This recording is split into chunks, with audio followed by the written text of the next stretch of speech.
didn't like, couldn't stand, embraced about My Little Pony the movie? Actually, I'm gonna come in here.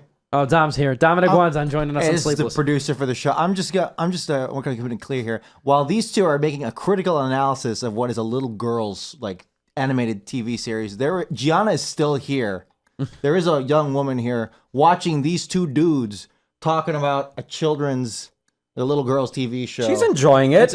I know she's enjoying it. I don't know what level of comfort she's feeling right now, but regardless, anyway, Joe, you can continue. It's 1 o'clock in the morning. Do you know where your children are? Anyway, I'm just saying Do you know where your husband's she's judging? at? She's judging. It's Sleepless with Steve and the Movie Book Club with your host, Steve Pulaski.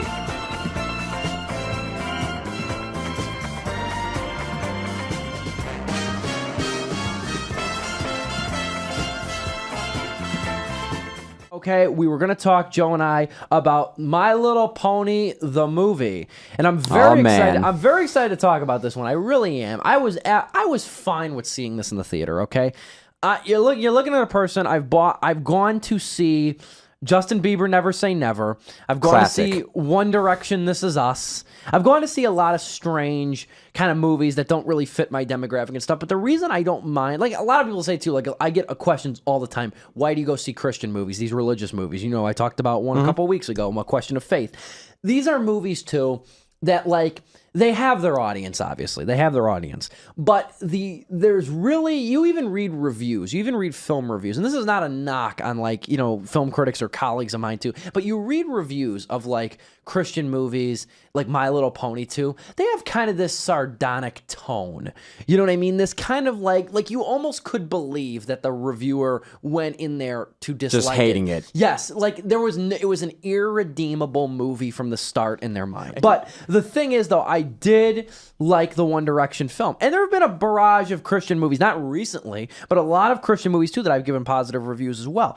And these are the movies that really do demand some sort of critical analysis. I'll say, too, this week I'm going to see Boo 2 and Medea Halloween. Laugh all you want. That's another movie I'd lump into the category that it deserves. Oh, yeah, no, the Tyler Perry movies, people totally go in just hating on them right from the start. Oh, yeah. I mean, and the other thing that's disgusting, too, is you go to, like, IMDb, you look at, like, reviews of Tyler Perry movies. They're all in, like, the 3s and the 4s. And you know that most people rating it didn't even see it. You know that. It's the same with Christian movies, too.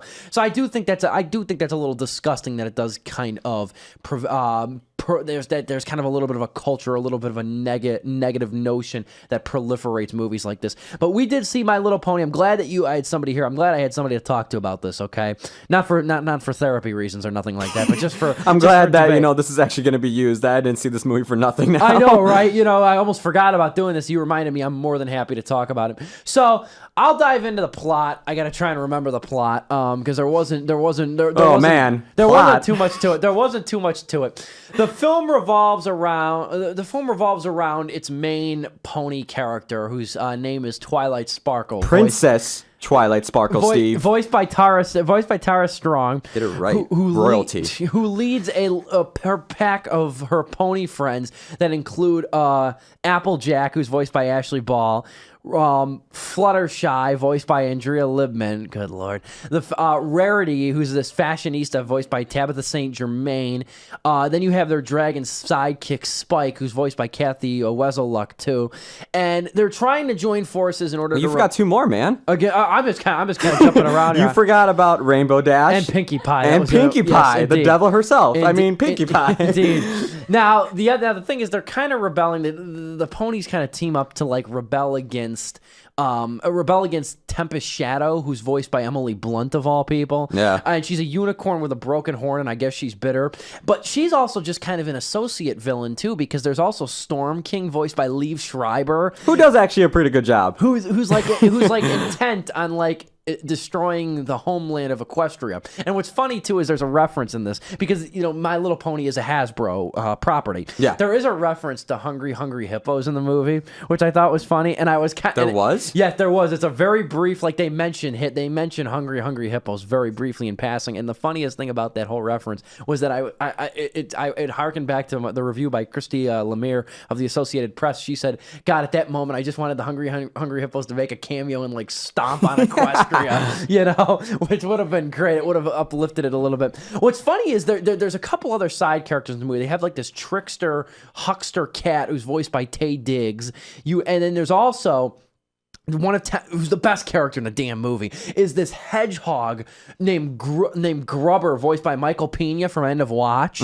He's in this, and he plays like this really goofy hedgehog that's got like, you know what I'm talking about, this great one-liners, these really funny one. I laughed a lot at that character. I kind of wish he went along like as like a mole with the ponies. I thought it was cool, but go on. Let's start this off, Joe. Let's get to the critical analysis. Enough with kind of trying to piece together the intricacies. Well, I will go as far to mention too. I didn't know this, but when I went into it before, the film is actually based on the television series which I didn't know either. I thought this was going to be its own thing. It's My Little Pony: Friendship is Magic, which is currently on the Discovery Kids Network. I didn't even think or the Discovery Family, excuse me, the Discovery Family Network. I didn't think kids are watching Discovery Family, but apparently they are. And this show is remarkably in its 7th season because there is a fan base, there is a culture around this. So, Joe, talk about what you liked, didn't like, couldn't stand, embraced about My Little Pony the movie. Actually, I'm going to come in here. Oh, Dom's here. Dominic Wanzan joining us on Sleepless. Is the producer for the show. I'm just going to keep it clear here. While these two are making a critical analysis of what is a little girl's like animated TV series, Gianna is still here. There is a young woman here watching these two dudes talking about the little girl's TV show. She's enjoying it. I know she's enjoying it. I don't know what level of comfort she's feeling right now, but regardless, anyway, Joe, you can continue. It's 1 o'clock in the morning. Do you know where your children are? Anyway, I'm just saying Do you know where your husband's judging? at? She's judging. Indeed. That's hard work over here. Joe, talk about some critical points or stuff that you noticed in My Little Pony the movie. Okay. All right. Well, let's start off with the good. The animation in this movie, it's actually really well done. Like, it's 2D animation. It's not CG animation. It's not 3D animation. It's 2D animation. And it looks great. It honestly is a really good-looking animated film. It's got a retrograde quality. Yeah, it really does. I cannot take that away from this film. The animators did try their hardest. There are some character designs that kind of look weird and out of place, like Taye Diggs' character for a cat. Yeah. I think it's probably the worst design in the movie. But there's other characters too. Like, I would say Emily Blunt's like Tempest pony thing looked pretty cool for like a pony with a vengeance, I guess. And all the other characters, I mean, like, they look great. The animation does look great overall. Another thing, too, is I kind of highlighted this when you brought up Liev Schreiber, right? Yes. The voice cast in this movie, they try their hardest. And like you said, Michael Pena as Gruber. Yeah, Grubber. Okay, yeah, like, he's doing one-liners. Emily Blunt's honestly doing fine, too, I guess. Liev Schreiber's doing, like, a wacky voice in this, too. And the show characters themselves, at least most of them, are doing a pretty good job. Especially Tara Strong, as always. She's a great voice actress who has been in tons of other TV shows, Teen Titans and Timmy Turner and Very Odd Parents, all that stuff. Oh yeah, good stuff. And it's a short movie, and I'm glad it was. You thought it was short. Okay, short. All right. This thing is an hour and 40 minutes. That's probably my biggest knock on this damn thing. It's so long. It's an hour and like 39 minutes, and I'm like, thank God this movie didn't decide to be 2 hours though. Because so many movies nowadays are stretching for that 2 hour mark. Yeah. I was glad. I'm like, all right, at least like that last like 9 minutes on that 30 mark is basically the credits. I would have kept this at like 88 minutes. I mean, because you know what? I said in my review too, which you can read at stevesmovieman.proboards.com. This is a movie that really... It could serve, legitimately, laugh if you want, but it could serve, like if you remember Winnie the Pooh came out in 2011. Yeah. The actual theatrical movie. It could serve as like an introduction to like a theater experience for kids. The problem is it's just too long, I think, to do that. I mean, you really need, if you take like a 5 or 4-year-old, they might not understand all the intricacies of Pixar. Yeah. Even something that's pretty linear like Cars 3. They might not get a lot of it. So like something like this, I don't discourage either. Now, what's funny is I got to try to remain professional on this one because this one, trying to explain this. Did you saw there was the short film before your movie, right? Before the God, I completely forgot about that short film. Well, the thing is, and like I had to look this up. The short film is called Hanazuki Full of Treasures, and the thing was that this came on and like it was like 10 minutes. I think about 10 minutes or so. Yeah, it's about 10 minutes. And like I watched it, and I'm like, I don't know if this is supposed to be like a web series or a TV show. What is this based on? Because it was like it just jumped in. It was like characters characters were already established, and it was kind of jumping around. Well, they're going down like a rainbow slide, and they're living on a planet that has giant monsters. Well, God help me, I'm a professional here, but you know what? I looked it up, and it's actually a Hasbro. It's a Hasbro product as well, of course, and so it's kind of like this, collection of Hasbro properties. Yeah. Well, it is Hanazuki Full of Treasures is actually an American children's web show, and the company is called Titmouse Incorporated. So what a great name. Yeah, so that's what we're working with here. But anyway, going back though, actually the same complaint I had with Hanazuki Full of Treasures, and like, who cares? It's a short film beforehand. But like the same complaint I had about that short is the same I have for the My Little Pony the movie. Aside from the length, the other thing that bugged me about this movie was that do you think, and maybe this will kind of go into like a deeper point in yours, don't you think that there's some kind of obligation for when a movie product like this, that even does have its fan base, but it's not like this, like this huge nationally known, kind of, or like this big, fan base that like drums up all the ratings. It's not like the show's not on Nickelodeon. I'm just saying that kind of to wrap it up. But the thing is, don't you think there's a little bit of an obligation for these theatrically released animated movies based on properties to kind of like introduce the characters in some respect? You would think, because when the movie started, it was just like, and here's LaQuestria and all these other things, and I'm just like, what is happening? I don't know what's going on. What is they have magic? They could control the weather? What? And the other thing too is like, there's characters trying to keep these ponies straight is miserable too, because like some can fly and others can't. Some have horns. I think that means they're unicorns too. Some have levitational powers, and others don't. I think the princesses are more by the sparkly. way, this movie has the Lord of the Rings effect, where it could have been over in like 20 minutes if they just realized, wait a minute, I can levitate everybody to where we need to go. Exactly. But like some can fly. And then the other thing is there's a great scene too that there's one point, excuse me, the ponies are like, they turn into sea ponies and they have the ability to breathe underwater. Like Lamarck nor Darwin could have envisioned such evolutionary progress in an instant. Like, I mean, it was truly amazing. The seahorse ponies they find under there can become like flying like Pegasus ponies. It's just like, what is happening in this movie? I mean, that was the thing that like really kind of irked me. I mean, like if you even go back to like the South Park movie, okay? I know this is totally in a different league, but South Park Bigger, Longer, and Uncut, which great film, very good movie. Oh yeah. But there was also a little bit of an introduction to the characters in that, too. Like, you had it open. I always remember it open with Stan, because it was a great musical, too. And it opened with Stan, the character Stan, singing as he walked out of his house. And so you did kind of get, like, this lightly seasoned sort of thing. And, like, Stan, I remember Stan, they're on their way to see the Terrence and Phillip movie. So Stan comes out of his house, and he starts in the South Park movie, and he walks down the street, and he grabs Kyle, he grabs Cartman, he grabs Kenny. And each Kenny. person has their own introduction to the song. Yeah, so, like, even then, you could at least get kind of a backstory. With this, it kind of just haphazardly throws them all into this situation and stuff like that. Another thing is, too, is, like, you're introduced to a character. 3 characters only matter here. Yeah. Like, the main princess herself, Tara Strong, Pinkie, who Pinkie gets Pie. the most screen time because she's the comedic relief, and then probably Emily Blunt. And by the way, I noticed you like nodded your head when I said comedic relief. God, it's because I'm having a hard time believing she's actually a comedic relief. Oh in this movie. no! I need to make a list of like 10 characters in a movie, 10 characters in a movie that make me want to drink, and like that. Pinkie's like number one because the like, minions were there, she replaced them. And this goes back to a movie. This movie being 100 minutes, and like the thing with that is that this movie is so chock full of like stuff. A lot happens, and I know it doesn't seem that way, but everything moves fast. Everything is hyper colorized. It's like color vomit on the screen. Everything moves so fast. There's so many characters, like you said. A lot of them are questionably worth anything too. The one, what's her name? And it almost reminded me of the Lego movie. It almost reminded me of the Lego movies, and like that's their worst trait is that they move too fast, and that's what killed Ninjago for me. Was that it just moves too fast, and like it's like if you slow down, you'd have a much better property. The one character, Fluttershy, the one with pink hair and she's yellow. Yeah, she's voiced by Andrea Livman. She is just there for reactions. I think the only line she says, I'm not even kidding. I could say all the lines in the movie is, "Oh no, oh my gosh, princess, ah." Yeah. And that's it.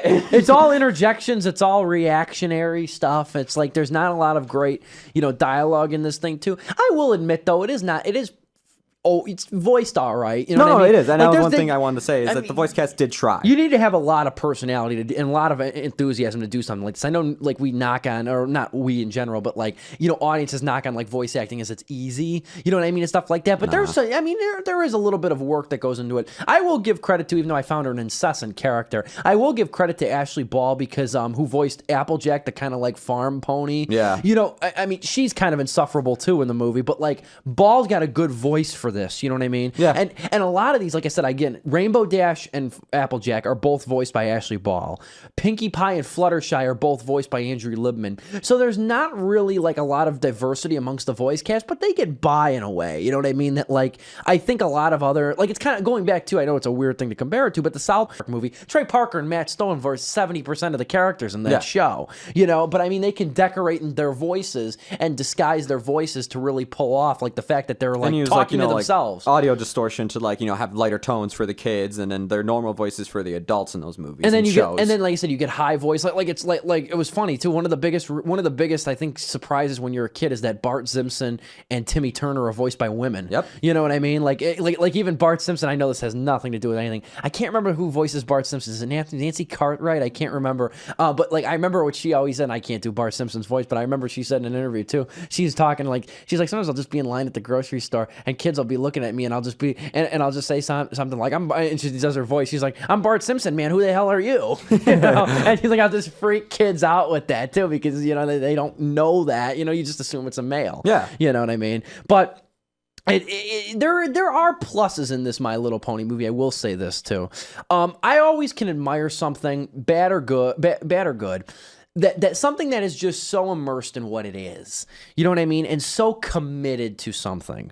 And I like that, at least about My Little Pony, is that it creates this world. It's very colorful. And the other thing, and you don't get a lot of it in the movie, but this is the one thing, there's a lot of, details about like the culture surrounding like brony culture and stuff like that, which is like the older male fans of My Little Pony. You know what I was reading this weekend? Because I didn't know anything about this culture or whatever. The one thing I was reading this weekend was that, or last weekend technically, the one thing I was reading about was that this show, My Little Pony Friendship is Magic, this brand has amassed such a big following because apparently the show details with like social anxieties and like sort of characters that like are helping one another, but they lack kind of the self-awareness or like the pride to like give them credit for doing something. So there's almost kind of like a collective feeling of insecurity that I think resonates with a lot of older people too, so I think that and I don't know if you agree or disagree, Joe, that I don't see that really present in the movie. No. But that's what I've heard about the show. That's at least gives credit to the show. I've heard like similar things too about the show. Like, yeah, it has that aspect. Yeah, I mean, it's really just kind of like that. It is what it is in some respect. You got to remember that, and the fact that we've already devoted 15-20 minutes about My Little Pony says something. I'm just gonna go as far to kind of wrap things up. I'll just say it does have the capability to like dazzle and captivate people of varying ages, which you don't get a lot of that entertainment nowadays, especially animated entertainment too, outside of Pixar, that like can captivate a 30-year-old as much as like a 5-year-old. So I think that this show has a following. This brand has a following. It has proven that it has an ability to resonate. I give My Little Pony, flaws in all the movie, I give it 2.5 out of 4 stars. I think it's fine. I wouldn't go out of my way to recommend it. I don't think it's something as graceful as Winnie the Pooh for something that gives like kids a first theater experience, but I do think that there is a little bit of merit, and it is definitely not as incessant or as cloying as it could be. Okay, yeah, going off what you said, like, it may sound like I'm hating this movie. I despise it. I walked out, and honestly, I didn't feel like I hated the movie. I was like, I didn't hate that. That wasn't as bad as like as I thought it was gonna be. There was a lot of WTF moments because I haven't seen the show, and when something would happen, I'd be like, what? But other than that, like, yeah, to me, it's like, if it's on Netflix and you have a 2-year-old that just needs to sit in front of the TV for 2 hours, pop that on, it'll keep them entertained. Yeah, that's the problem though, is that I think that this movie really doesn't have like, there's no reason to see this in a theater. No, there was no reason to release this in a theater. There really wasn't. I mean, in order to make a few million, like, I don't see why this needed to go to theaters. That's the thing. This could have easily had been a TV movie. And the thing you said is like, you were laughing about this. I didn't laugh that much at all throughout this movie. I mean, Michael Pena, yeah, he had a few funny one-liners, but like other than that, he's not in the film that much. No, he's not. I'm just sitting there quietly, and it's a musical too. There are songs in this movie. They're forgettable songs. Oh my God. When they started, I literally just leaned back in my chair and went, oh! Everything's got to be a musical. Everything's got to be a musical nowadays. It was just annoying to deal with. But like I said, I didn't hate it. And I came out, and at first I was like, all right, 1.5 star. And I kind of like was like, okay, but the animation was good. Some of the voice cast tried. Maybe 2 stars. So, all right, fine, 2 stars. You guilted me, My Little Pony. You can see. You can see. Oh my God, that's funny. You conceded to it.